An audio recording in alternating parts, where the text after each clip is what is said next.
What's up, everybody? Welcome back to Dime Dropping NFL on YouTube. This video is the top 15 to the top 6 quarterbacks in the NFL. Hopefully you're coming from the top 32 video. If you're not, then this is a part 2 of that. You can go back and watch, or you can just start from here. But we will have this video coming out right after that one, so it will already be up before that one ends. So let's get straight to it. Starting off with number 15. We've got Cam Newton, recently signed to the Patriots. I think the Patriots are going to be okay this year. I don't think they're going to win the division, but I think they will snag one of those extra playoff spots from 5 through 7. Obviously, the extra 7th seed helps them a lot, and I think they're going to snag one of these 3 wild card spots that we have now, with a record of about 9-7 or 10-6 this year. I think Cam Newton's going to be better than advertised, as he's going to get back to closer to his MVP form. Obviously not the same, but he should be healthy this year after missing most of last year and going to the new Patriots team. Hopefully they can do well. Now, number 14, we got Kirk Cousins. I think Kirk Cousins could be one of the most underrated quarterbacks in the league.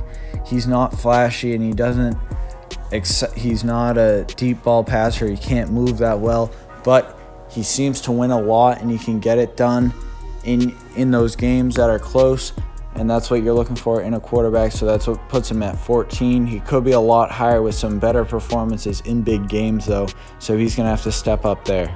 Next up, we've got our 13th ranked quarterback on this list, Ryan Tannehill. I think he's very underrated, and there's a very in-depth video coming out on Monday, the Titans opening day, on why he could be a top 10 quarterback this year. I think he's very underrated, and he wins a lot of games, which puts him up on this list at 13. Go watch that video on Monday and join the Discord to be ready for that one. Next up at number 12, we've got Matt Ryan. Obviously, he was in that big 28-3 Super Bowl, and making a Super Bowl is a big deal for a quarterback, especially scoring 28 points in the first half of that. He needs to step up in that second half, though, and that's probably going to be the story of his career unless he can get back to another Super Bowl and win the big game. But Matt Ryan's going to end up at 12 on this list. Next up at number 11, we've got Jimmy Garoppolo. I feel like a lot of people will hate on this ranking, but at 11, Jimmy Garoppolo could be too low, honestly, in my opinion. Everywhere he goes, he wins games, and when he's not on the field, his team loses games. Jimmy Garoppolo brought the 49ers to the Super Bowl, and whatever you want to say about the running game, the defense, and Kyle Shanahan, every team needs a quarterback, no matter your philosophy, unless you're like Navy, college. But every NFL team's going to need a quarterback, and he brought them to the Super Bowl last year. And he's a big game quarterback. He wins games, and that's what you want to look for in franchise quarterbacks. He is that. That's what puts him at 11. I think he could be even higher on some people's lists. As we get into our top 10, I've got Matt Stafford at number 10. I think the Lions have a chance to put it all together with Matt Patricia in that defense, along with Matt Stafford, Kenny Golladay, the touchdown leader last year. They might be able to put it all together and make the playoffs with a top 10 quarterback. I think it's a real possibility. What do you guys think? Let me know in the comments.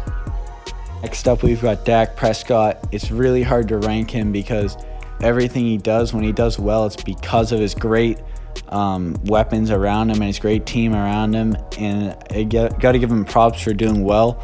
But when he doesn't have those teammates, he does terribly. So it's really hard to rank him. I got to put him 9 just because of the winning and the stats that he is able to put up, but he's going to need to put it all together soon for him to stay here, because it's really hard to be a franchise quarterback getting paid franchise quarterback money, $30 to $40 million a year, with having that great supporting cast. Over time, they're going to have to lose those players, and we'll have to see what Dak Prescott can do with a more depleted team than what he has now. Next up at number 8, we've got Carson Wentz, and he's pretty much the opposite of Dak Prescott. He has all the talent in the world. His teammates just doesn't seem to be good enough, and he gets injured all the time. There's no way in my mind to put Dak Prescott above Carson Wentz. Cowboys fans, come argue with me in the comments or in the Discord. I will gladly argue with you. Carson Wentz is way better than Dak Prescott. It's hard to put him any higher than this because at number 7, we got Aaron Rodgers. Aaron Rodgers is a beast, but his stats were down last year, so that's why he's not higher than this. At number 7, you know he's a top-level quarterback, but he's not going to carry your team without great help, which I think the Packers will have from this year. With that help, they could be a Super Bowl winner in 2020. This is going to be a fun season, guys. Now let's get into the top 6. This is the type of quarterback that can really carry your franchise very far in the playoffs. You know what, guys? These top 6 players, I think, are in their own tier. These are the type of players who are going to carry you to the Super Bowl whenever they can. These type of players are going to win, even with subpar teammates and not subpar teammates, but subpar play from their teammates. They can overcompensate for the lack of the team's ability. So the top 6 are going to all be in one video. So you got to go watch that. These are the type of quarterbacks that are going to win Super Bowls every single year that they can. Every single year that they can, they're going to be competing for Super Bowls. So tune in for that one. That's going to be my favorite video to make, ranking those top 6 guys who I think are all elite level quarterbacks. And join the Discord in the description, like the video, subscribe to the channel. Be sure to join the Discord because that's where we're going to be talking about all these rankings. If you want to argue with them, react to them, or whatever you want to do with them. Top 6 is coming out. It's in a different video right now. I just want to have those all in one video. See you there.